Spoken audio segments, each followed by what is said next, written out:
Hello, everybody. Welcome to the episode 73 of the Hrudai Chetan Show podcast. Today, we are joined by Mr. Aravind, sir, a public policy expert, legal professional, educator, and a leadership mentor with over 14 years of experience. He is the founder of the Tattvam Institute of Leadership, where he is shaping the next generation of ethical, political, civic, and policy leaders. From law and public service to education and governance, his journey is driven by one mission: creating meaningful impact through leadership. So let's dive into this conversation and let's bring Arvind sir on screen.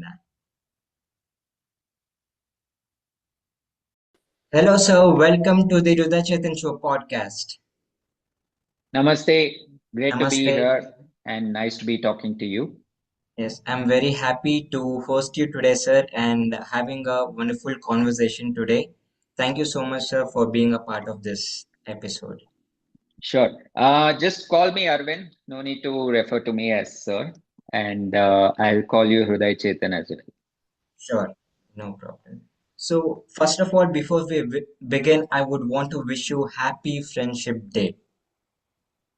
Thank you and wish you the same. And so glad that we were able to connect through this podcast medium. And nice to have you as a buddy. Yes, absolutely, sir. Thank you so much. So, to begin with, um, what actually is Friendship Day to you? How do you celebrate Friendship Day? When I was in college, when I was in school, Friendship Day was like a special day where we used to tie friendship bands Mm, and hang out together as a really big group of friends. Then it became a lot about shared ideas and deep conversations. Nowadays, friendship is just reconnecting with all those buddies who I made back in school, back in college, finding out how they are doing, reconnecting with them because many of them have gone abroad. Many of them are not in India. They might be in different cities. They might be doing different kinds of jobs. So, Friendship Day is all about remembering that bond again we shared as friends and also about making new friends. So, happy Friendship Days to you and to everyone who's watching this. wonderful. Thank you so much, sir. So, how was your childhood? And give me your memorable moment that you had in your childhood days. There are so many memorable moments, but if you want me to speak about a couple of things, well, I can say that whenever we used to go on tours as friends, our school trip would be a really memorable one. When we were in school, they took us to Trivandrum, Kovalam, and Cochin, and we had a lot of fun during that trip. All the people who were in class 10, the entire batch went along with us in the trip. And it was great fun. And even today, even to this day, we try to remember the kind of fun and jolly moments that we had back then. And those are the small things that, you really take, uh, take with you and carry with you through your entire life. So that would be a really important memory that I carry forward. And of course, there are a lot of these other small memories. I also remember when it was the final day of school. Mm, It was the last day, and then my friends and we just went into the HM's room. We sat in the mm, HM's chair, and then we clicked a lot of photos because it was our way of being mischievous. We were known mm. for being really mischievous kids in school, and we think back to that day when we were in the HM's room, and it was like we have achieved everything, and that is a lot of funny memory that we carry through this entire journey together as friends. And without friends, none of these things would have been possible to even think of. So I thank whoever I have with me as a friend, and it's great to connect with them once again. And yeah, I'll keep thinking through these things, thinking through a lot of things, and try to become better human beings. Wonderful. Wow. So, what was your passion as a child? Did you continue the same passion, or did it break in some point in time? Again, you shifted to another passion. How is it? Uh, right from my childhood, I feel that I wanted to give back to society. I wanted to make an impact in the society that I live in. You know, it's small things like even trying to keep our streets clean, trying to get everyone educated. It can also be about, solving a lot of complicated problems. So, whatever we face as a society, I wanted to contribute something. I wanted to contribute to solutions. I wanted to get some things done. So that is the kind of passion that I had as a child.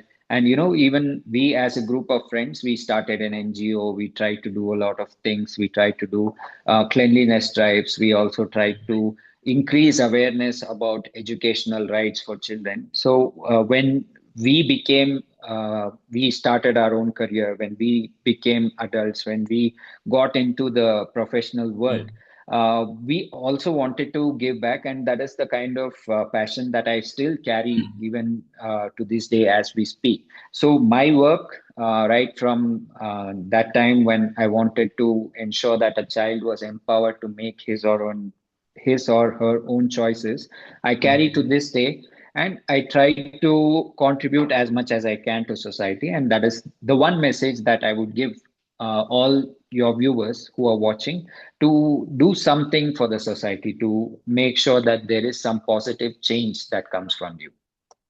Wonderful. So, you found your purpose in life. So, how can someone who's struggling can find their purpose in life? I think a lot of it has to be about introspection and Mm, understanding your true self.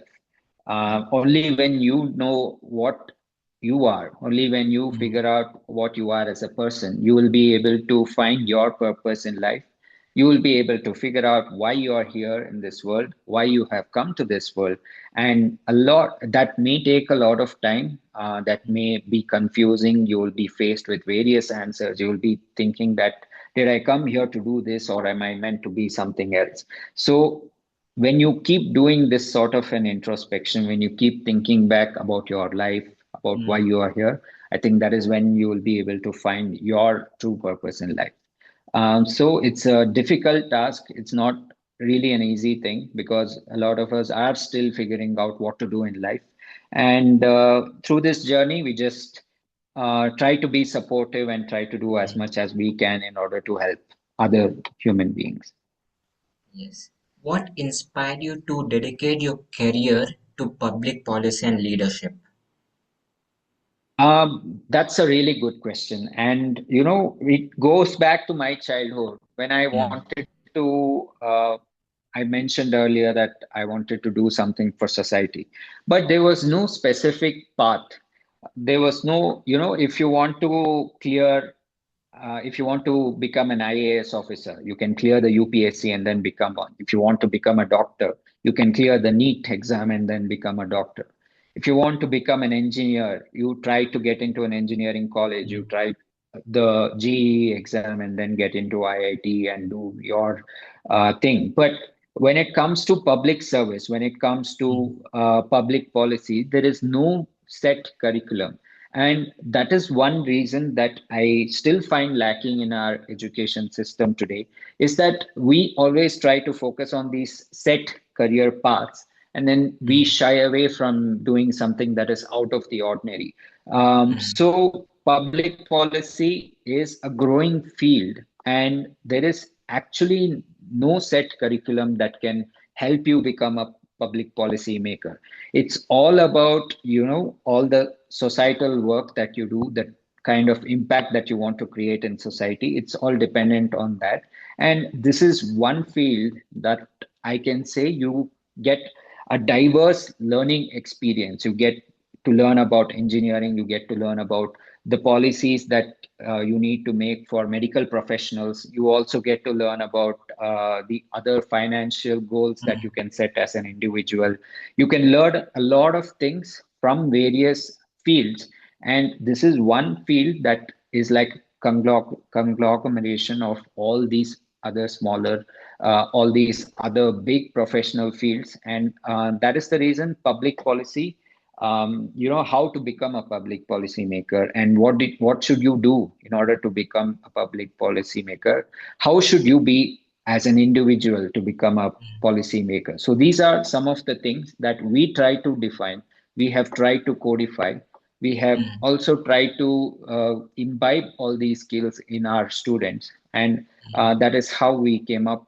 With this Tattvam Institute of Leadership, and teaching public policy is one of our main goals. Along with that comes also the leadership trait that we want to imbibe in all the citizens, in all the students, in all the participants. So, in short, that is our answer. great.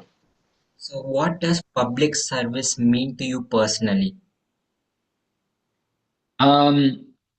I feel that as a society, we have somehow become very careless, very Mm, uncaring about other people.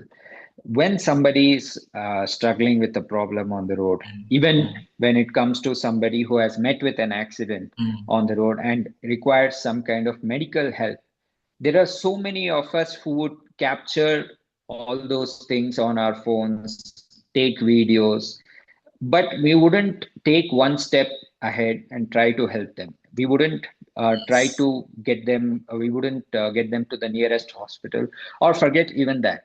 If we just need to call up the ambulance, many of us shy away from doing that because we are all stuck up in our own work. We all think that I have to rush for a meeting, I have to go Mm, somewhere, and I have to do this thing. If I spend some time helping this person, who will pay for my salary? Who will mm, pay for my work? What will I do for my own life? So we are all stuck up in this kind of a mental setback, I would say, mental block. And in order to get out of it, I think we need to be more compassionate towards other people.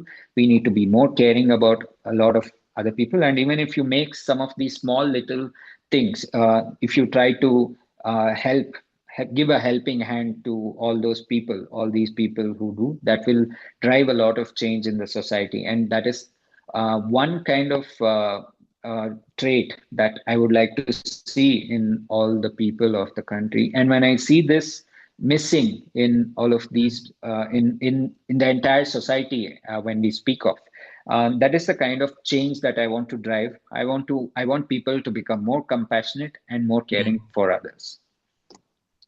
Absolutely, yes. So, what qualities do you believe every young leader should develop? Every young leader, and this goes to even the existing leaders, one of the main things that they need to develop is they need to understand that the citizen knows best. The citizen who is on the street, or even somebody who's living in a neighborhood, or somebody who's residing in an apartment, they know best what is required for them. And as a leader, when you are trying to represent their voice, when you're trying to become the voice of the poor, or the voice of the middle class, or the voice of the entire constituency that you are representing, you need to have your ears on the ground. You need to have that listening ability in order to listen to them first, and then try to understand what it is that you can do in order to help them arrive at a solution. Sometimes the solution may be so simple, but if you are caught up in your own mind saying, I know everything, I am a leader, I have learned so many things, I have so many years of experience, and I can solve this problem in my own way. If I do Mm, this, if I do X thing, or if I do Y thing, that may not be the exact solution that the person is expecting, or the person is looking for, whoever citizen, the citizen that you are representing. So when leaders have this level of patience and that understanding that the citizen knows best, they will be able to understand the problem, and they will be able to give an overall powerful solution which will impact every citizen, every individual that they are representing and the society as a whole. So, in short, try to listen to the people's problem, and the solution will be there itself. Wonderful explanation, sir. Thank you so much. So, what is the vision behind the Yes. Tattvam Institute of Leadership? So, Tattvam Institute, we want to build the next set of leaders. We want to develop a leadership quality that is kind of there, but is not yet unleashed among the young population of the country, whether they are in schools, whether they are in colleges, or whether they are just entering the professional field. This may not be restricting only to electoral politics or those who want to contest elections. I am talking about leaders in every sector, in every field. See, we Indians are, in fact, when it comes to technology, we are actually having our topmost brains working in all the top companies. Whether you take the CEO of Microsoft, Google, or any other big tech company, there is Mhm. always an Indian being the powerful hand behind it. So when we are leading in the technology sector, when we are also leading in all the innovation space and the kind of startups that we build, why can't we lead in several other sectors, and why can't we also take that next step, that big splurge in leadership when it comes to electoral politics? So Tatvam, through its programs, tries to build this sort of a leadership trait in all our participants, in all the students, and our goal is to reach out to as many students as possible, as many young professionals as possible, because we know that they are leaders, but they need some sort of a catalyst in order to take it to the next level. So Tatvam aspires to be that bridge, which will help help a citizen transform into a leader and then drive change in the society. Wonderful initiative, sir. Thank you. How is Tattvam different from traditional leadership programs? Uh, what are the other leadership programs that you can even think about? When you are in your school, you might contest elections and become the head boy or the head girl. So that is the pinnacle of leadership that you will see in school. But even when you are, sort of a head boy or a head girl, you're not given some sort of a big mandate where you can say that in this year, I'm going to ensure that in our school we get the best sort of library books available. We get the most advanced version of the softwares that can be put in our computers, or we can get some digital smart board in our school and we can showcase our talent. Or even when it comes to academics, we can aspire to be the next research innovative school or something. Similarly, when you come to colleges, that sort of student leadership is not at all visible. Maximum, it is just about conducting the college fest. I Yes. remember when I was I was studying engineering in BMS college, and we have our fest called Utsav. So whoever wanted to contribute something to leadership would get on to this Utsav organizing team, and then they would be like the faces of the college, the leaders of the college. But when you are actually thinking beyond this, when you actually come out into the professional world, or when you actually want to do something good for the society, there is no path again. You are clueless, you don't know where to head, you don't know what kind of path you should choose. So Tattvam's programs, because of my experience in the public field in the last 10 years, it is designed in such a way that it will give you practical insights into how things function in our society, into how public administration works. For example, if you are a school student and the road to your school is filled with potholes, and then every day when you are traveling to school in the school bus, you have to navigate through all these Yeah. vicious potholes. you would want to do something in order to see this problem solved. So what do you do? Do you approach the MLA? Do you approach the area executive engineer? So these are the kind of things, these are the small things, small solutions that you can be a part of. And it will go a long way into giving you a better experience, whether it's in your school or in your college. So our programs is not about classroom teaching. It's not about classroom learning. It's about understanding these sort of leadership values which you already have and how to utilize them in order to create an impact, in order to arrive at the solution, in order to get things done.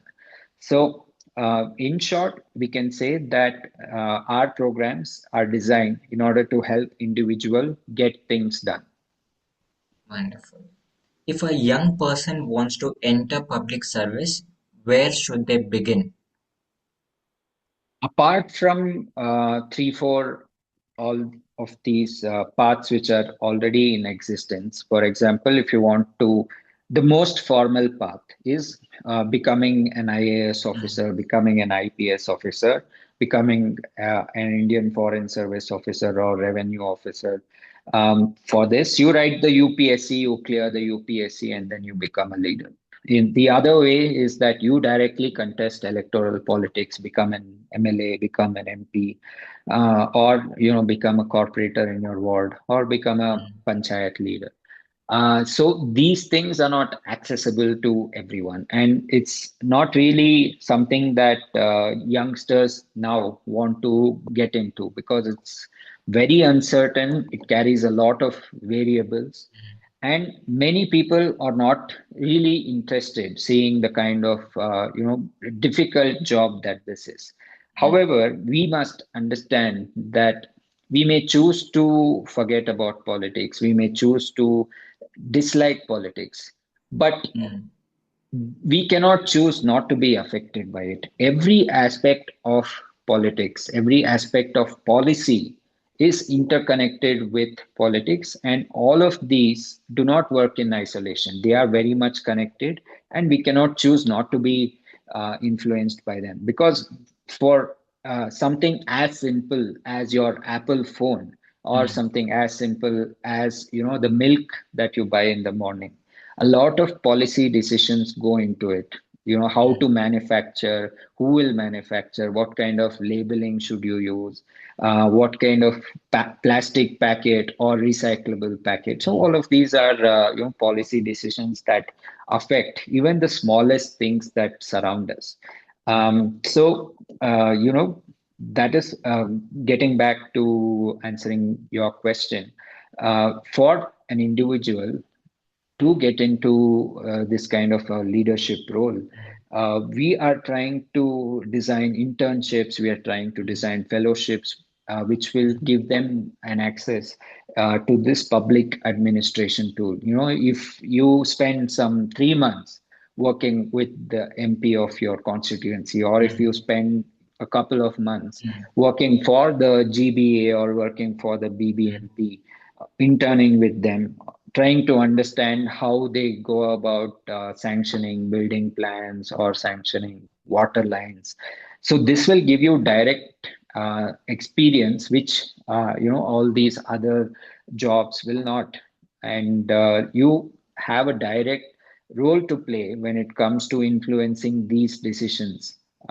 If some road in your layout has gotten the BWSSB drain pipeline mm, allocated, and you have a big influential role to play in it, then that mm, is some achievement that you have made. You have impacted a lot of lives. mm, You have given something back to society. So mm, through all of these roles, we try to um, get students involved directly in policy making and mm. give them this sort of an exposure that will go a long way in their careers. Wonderful. It's like real life practical experience that they would get into that Yes, and schools or colleges wouldn't teach us. So, correct. And that is what is going to help you go ahead in life, because all of these, if you clear college, you get some marks that is going to help you get a job. But if you want to solve a problem, only when you know how to get things done, you will Ah, be able to do it. exactly. Yes. Wonderful, sir. So, Yes. what exactly is public policy and why should every citizen understand it? Okay, so yeah, like I mentioned, I'll take the example of the iPhone. Mm, Okay, so in order to help you understand policy, um, let's think about the iPhone. In the iPhone, there are a lot of aspects to it. What kind of chip do we put in it? What kind of battery should we use? Where to get that battery? mm, Then who will manufacture it? How much, what kind of price should it be sold at? mm, Who are going to be my main target customers, mm, and what all software will this carry, how much of speaker volume should I use, what kind of ringtones should I keep in my iPhone, what kind of apps will the iPhone support, what kind of apps should be downloaded and kept. So right from manufacturing of iPhone the to actually having that product in your hand, a lot mm, of decisions are made which are going to explain the way this finally comes to your hand. For example, mm, for manufacturing, should our state have a manufacturing policy where we support iPhones here? For chip design, can Bangalore become the next chip design manufacturing utility? For this, we design a policy. Then, mm, for extracting battery for using in the iPhone, what kind of can we get some incentive where battery manufacturers will come here, source the lithium ion, and then manufacture it? So in short, policy is like a set of it's a vision that you give mm, in order to achieve a goal. Public policy means something that you are working towards as a vision in order to achieve a goal which you have set as a society. And any cause that is going to affect the public in mm, large, for example, health, for example, education, mm, and manufacturing, labor, all of these things are, public policy issues. And in short, there is no straightforward way to define what policy is. But all these decisions are something which are part of some policy or the other, which are part of some public policy. And when you are working to change this decision or update this decision, or try to bring in some sort of other new goals or other new objectives into our country's policy, mm. you become a policymaker. That is how it works. Wonderful. So now tell us three major qualities that a policy maker should have. Right. So if I let me take some 2 minutes to explain this. Suppose we call this the trolley problem. A trolley problem Okay. means there is a trolley which is going on the track, Mm, and if you go on the right side of the track, there are five people who may lose their lives because of the trolley running over them. mm, And on the other side of the track, there is just one person. So who will you sacrifice in order to, such that the lives number of lives lost is minimum? So this is called the dilemma of public policy, the ethics that you adopt. So these are some of the finer aspects of policy making where you have to make all of these hard choices. Because mm, in policy, not everything that you do will please everyone. There is yes. always going to be something which will Mm, drastically impact some person. For example, when we are talking about the footpath encroachments being cleared in Bangalore, a lot of street vendors had their carts cleared from the footpath. A lot mm, of restaurants had their they had come into the footpaths and they had Yes. encroached the space, so all of that had been taken away. They are obviously not happy. So in public policy, you may not be able to please everyone. You may not, Mm, something you decide which is good for the society, which is good for the entire city, mm, will somehow drastically affect someone. So the first thing that you need to remember as a policymaker is not everything that you do is going to please everyone. please. So in order Mm, to somehow, still go ahead, you need to have that strong ethical morality within yourself, that despite what happens, I will carry on. I know that I mm, am doing good, and I mm, will somehow keep on working to benefit the society and keep on making my mm, good things which will have a great impact for the society. So the first thing is that not everything that you do will please everyone, but you still need to have that ethical morality within mm, yourself, that you will do good no matter what. And mm, the third thing is to understand all the perspectives that are involved while mm, making a policy.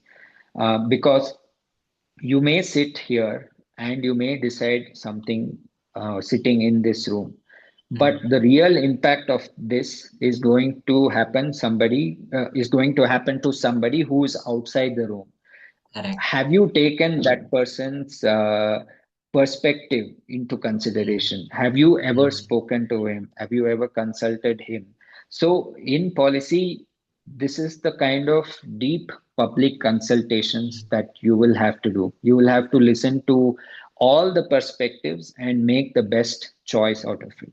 So, mm. to summarize, the three things is not everything that you do will You please do. everyone, but you need to have that kind of an ethical Mm, morality in order to carry forward. And don't think that you know everything. Take everyone's perspective before you make a decision. wonderful. Beautiful. So regarding the first point that you said, right, about no, you don't think that you can please everyone. You mean like public policy maker who will please, but they will not get pleased, but they give up easily. Yeah, see what happens is when there is a lot of drawback, when there Mm, is a lot of pushback, mm, mm, then you might be forced into taking an option of mm, withdrawing whatever work you're doing. mm, If we take the example of the footpath encroachment, mm, because a lot of restaurants, because a lot of street vendors are putting pressure on the government, mm, the public policymaker within the government might then want to withdraw this decision, and then you are back to that same old state where a lot of footpath encroachment has happened, and pedestrians are not able to find clear paths to walk. So when you are a policymaker, you should have that sort of a deep mental strength which will ensure that you know that you're doing good, and you will need not have to make any adjustment in order to mm, please anyone. So at this time, it doesn't mean to say that you will be arrogant and then not engage with all of them. You need to take them into confidence as well and explain the deeper mm, benefit that you are trying to achieve out of your policy. mm. Got it. Beautiful. So, what was your experience like serving as a chief of staff to a member of parliament? So I work with Member of Parliament of Bangalore South, Tejasvi Surya, and uh, my experience there has been so good because right from my childhood, when I said that I wanted to make an impact Mm, and drive change in the society, working here has given me a lot of opportunity to do that. For example, we have introduced a scholarship program which has given a lot of scholarship to mm, poor meritorious children and enable them to continue their studies. We mm, also support senior citizens with a medical scheme where mm, we mm, give them free medicines up to 1,500 rupees mm, per month for their BP, hypertension, or some kind of other ailments. And we also organize a lot of educational camps for children. And also, we do deep policy work within the office. And no other MP's office has given me this kind of an freedom, this kind of an open role in order to be able to do all of these things. So I'm very thankful for that opportunity, and the experience has been so great. And because he's such a youngster and he's a visionary leader himself. It's only because of that these opportunities have been created for other youngsters. Yes, the kind of leader Tejasvi Surya sir is, right? So he does a lot of things behind, and he stands like a leader and speaks like a leader, right? He knows when to talk, when not to talk in the right time, is what I have observed personally by seeing a lot of his leadership skills that he does. Yeah, you're absolutely right. And a big reason for that is that he's able to understand the pulse of the people.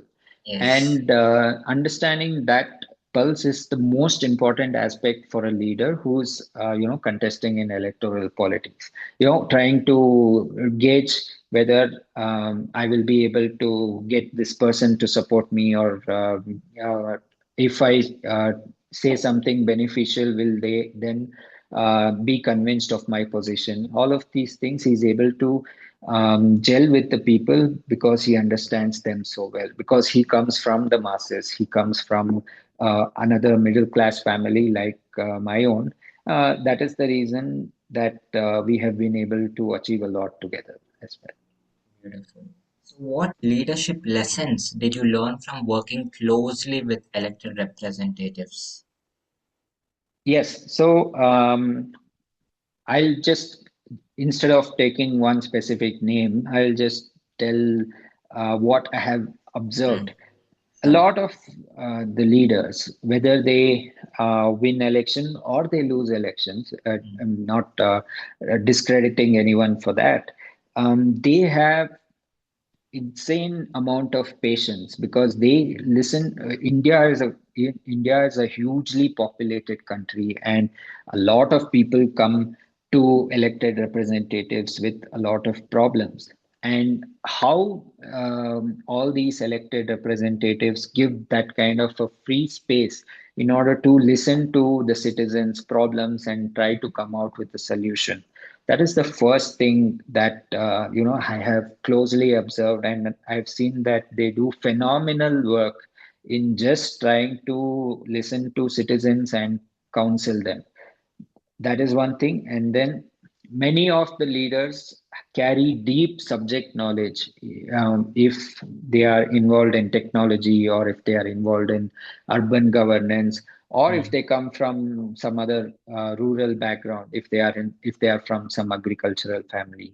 So especially when we speak about the MP of Bangalore South, Tejasvi ji, we have seen that when it comes to metro or when it comes to urban mm, policy, he's quite knowledgeable. And not just that, he also knows how to explain it to people. So breaking down all these complex topics in order to be able to uh, make it simple for citizens, that is another leadership trait. So the third thing that I have seen is that they are great communicators. So these three things would be the top three leadership qualities that I have observed from the public representatives that I have worked with. beautiful. So, what leadership qualities of Narendra Modi ji do you think young leaders can learn from? Right. So Modi ji is around 75, 76 years old. But the kind of direct connect that he has Mm, with people, whether it's a youngster, from the recent education problem, we saw that mm, he was making videos on Instagram yeah, and he was talking to young Gen Z, students yeah. directly.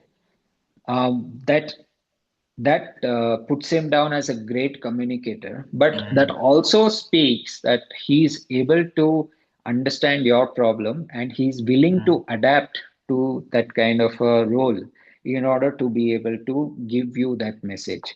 So the kind of constant upgradation that he has done in order to be able to communicate effectively.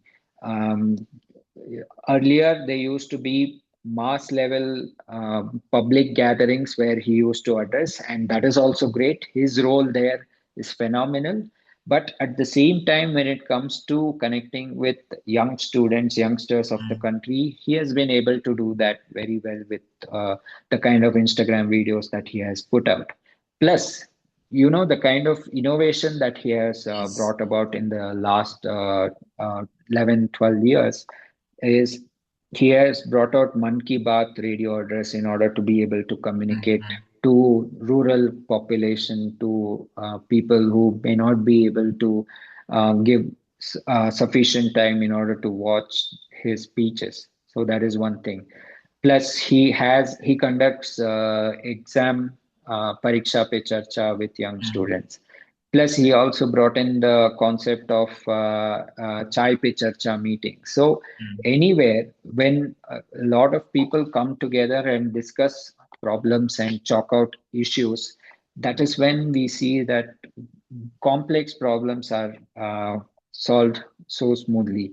So the way he constantly updates himself and then the way that he adapts to the challenges that come about, that is one of the most amazing things that I have noticed in him, and that is something that I admire. absolutely. As you said, the more I think that moreover, Modi ji spoke words in that video, but he got connected. He got the connection between the Gen Z, the young generation, because of the videos that he uploaded last week.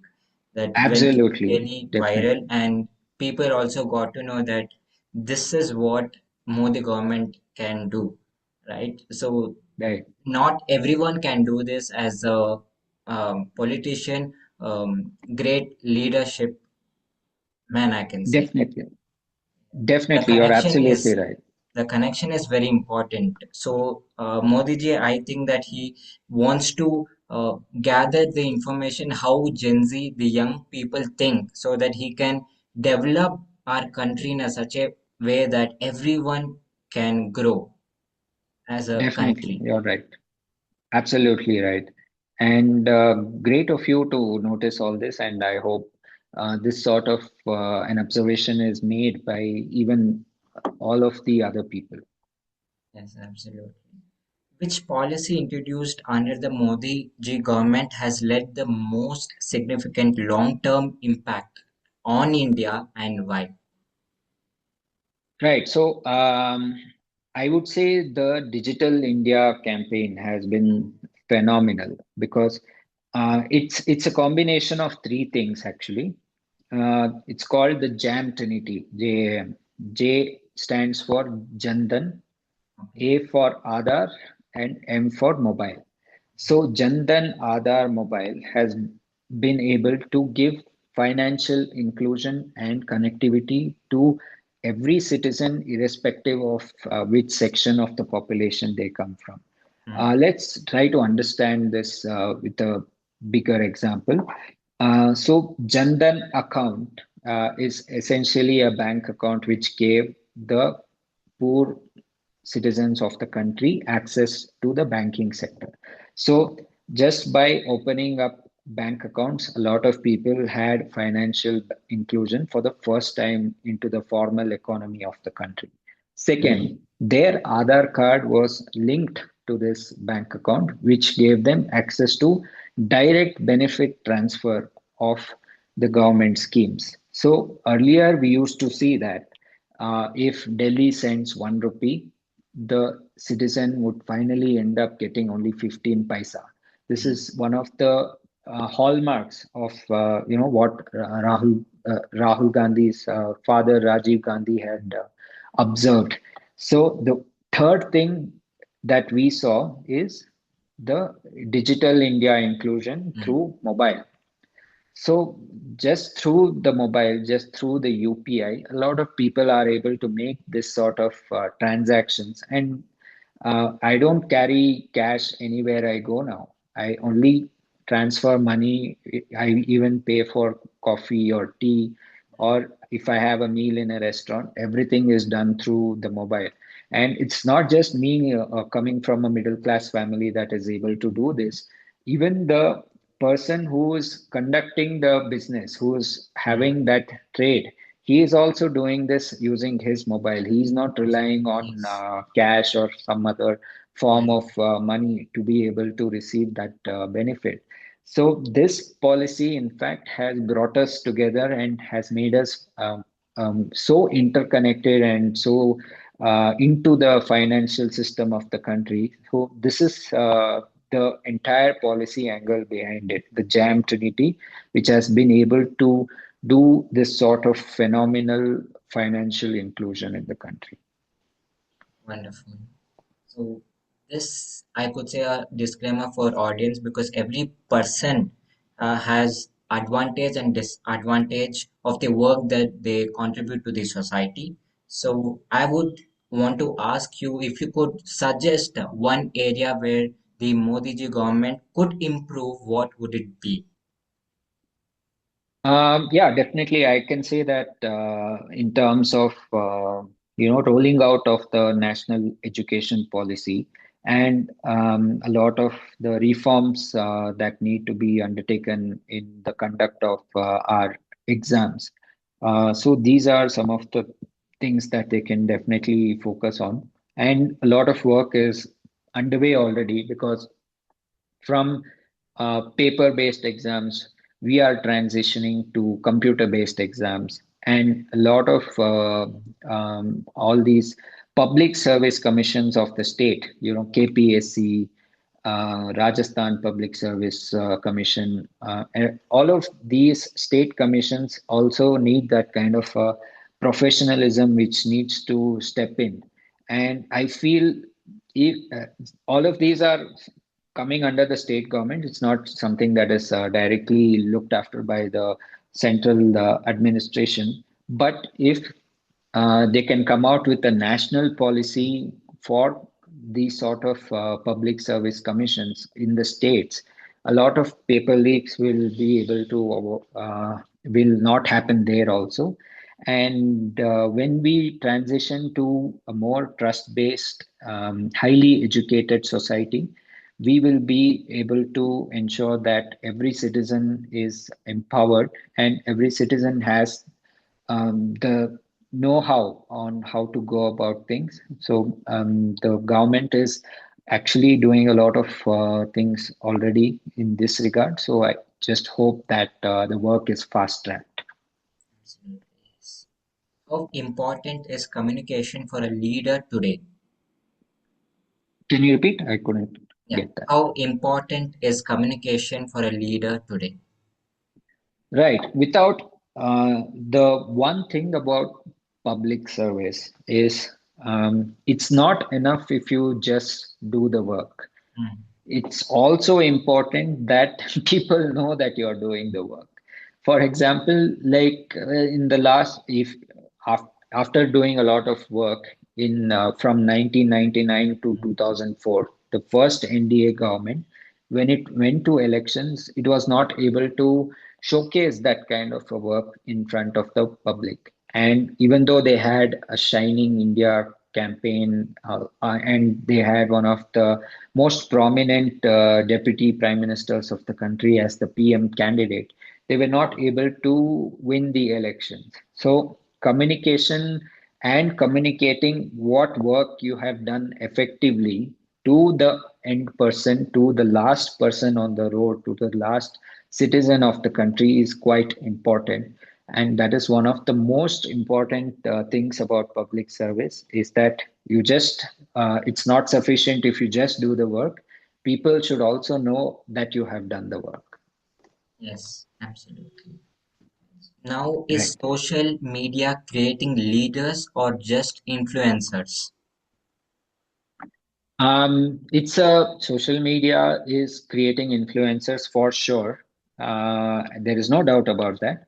But they can also be fine-tuned in a way that they are able to make better choices Mhm. and influence opinion in a way that is helpful for others. So rather than seeing it as an influencers versus good people, I would say that social media is a tool which can help influencers also Mhm. create that sort of an impact, which will be helpful for the society. Beautiful. So now before we go to the last part of this episode, I would just want you to make people understand now elections are around the corner, and can you make them understand that even one vote that they makes a big difference to the leaders. Well, I can only give the example of um, uh, a lot. There are very few cases. There are very. I think there is only one case, or even there is no case at all where elections have been tied in the country because a lot of people will vote this side or that Mm, side. But it is important that you exercise your vote because this is one of the most fundamental rights that our constitution gives the citizens, and it will give you that sort of it's okay if you don't vote or anything, but when you vote and then your elected representative has not been able to do that sort of a justice for his or her term, you mm, will have that authority as a citizen of that constituency to be able to get that accountability from that elected representative. You will be able to ask for change, or you will be able to get work done. You will be able to hold that leader accountable. And all of this, the basic tool with which this is hinging on is voting. So now the SIR process is going on. So whoever is voting for the first time, make sure that even in the local body elections that is coming up, or in the state elections, or even in the central election, don't miss out on voting. That is the most fundamental tool that our constitution makers have given the people of the country. Because let me put it this way. mm, Earlier, the there used to be qualifying criteria for you to mm. become a voter. Yeah. Women could not vote, even in many of the countries, especially if you think about Switzerland or some of the other European countries, women were given voting rights only at a later stage. But Mm, right from the time that India got independence and right from the time that our constitution came into force, all citizens above the age of 18. Earlier, it used to be 21. All the citizens above the age of 18 have been given the right to vote, have been given, irrespective of their gender, irrespective of where they come from, and irrespective of their financial background. So, when the Constitution is giving you this kind of freedom and this kind of power to the citizens and is showing that faith in the citizenry of our country, it's only our responsibility to ensure that we exercise it. So that is one of the most important fundamental tools. Don't miss out on it. amazing. Now I am happy because now I'm eligible to vote. Yeah, wonderful. Yeah, looking Have forward for you it. enrolled? Yeah, I've applied for the Hmm. voting ID, so I just need to receive that Yeah, so confirmation. ensure that you make others who are of your age also get enrolled. Yes, absolutely. So, what does success mean to you today?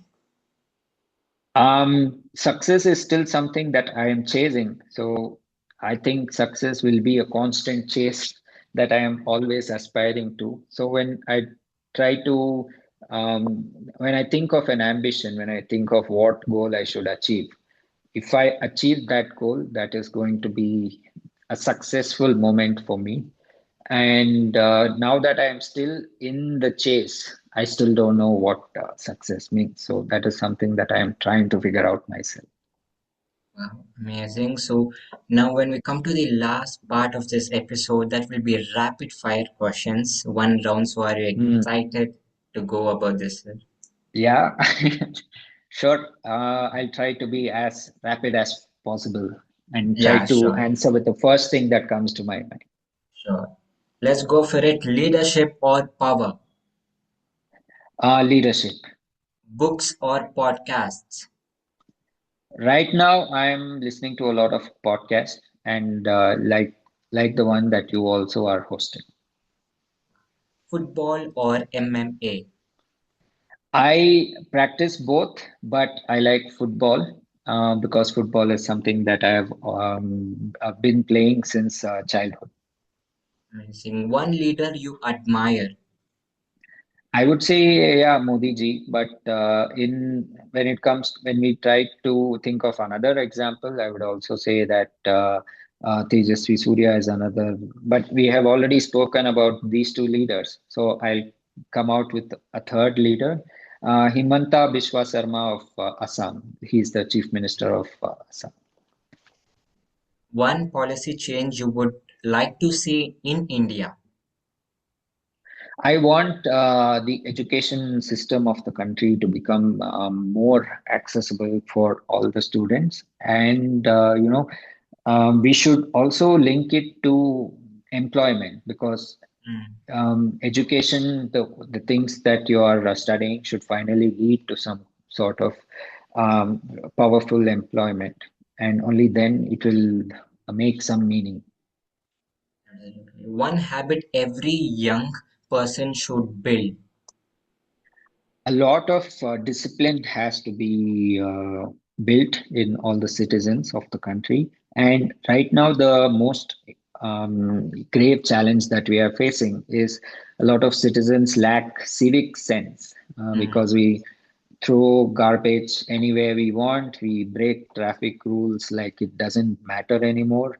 And we are not really caring about the other citizens or other people around us in the society. So building civic sense is a strong campaign that I would advocate.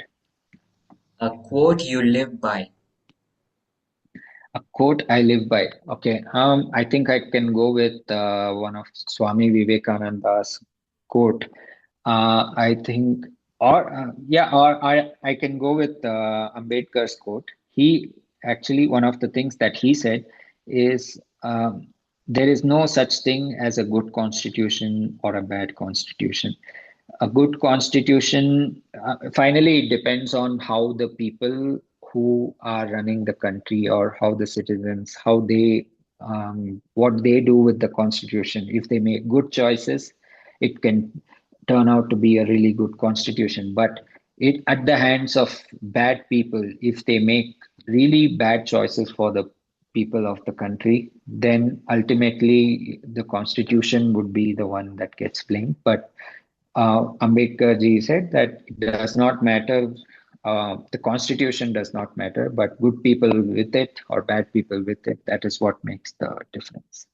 Beautiful. If you could have dinner with any historical leader, who would it be? Any historical leader.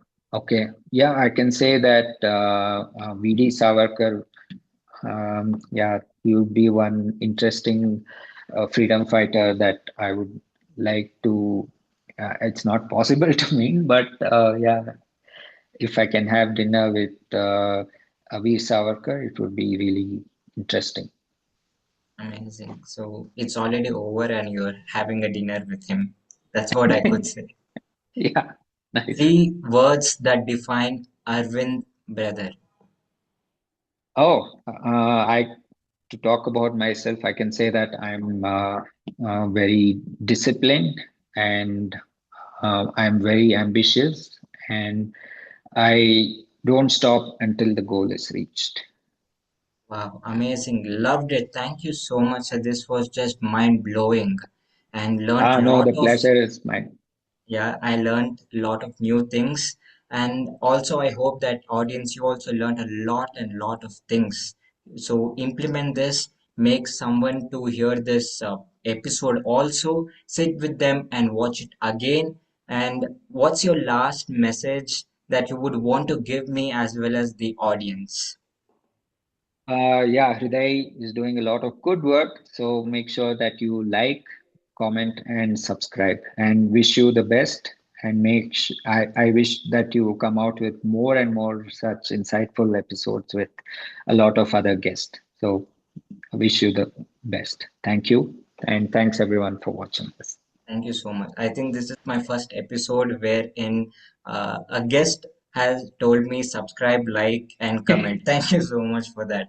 Love it. Thank you so much, audience. Thank you so much, sir, for being a part of this episode. Looking Yeah. forward to have you in my next episode. Till then, take care and goodbye.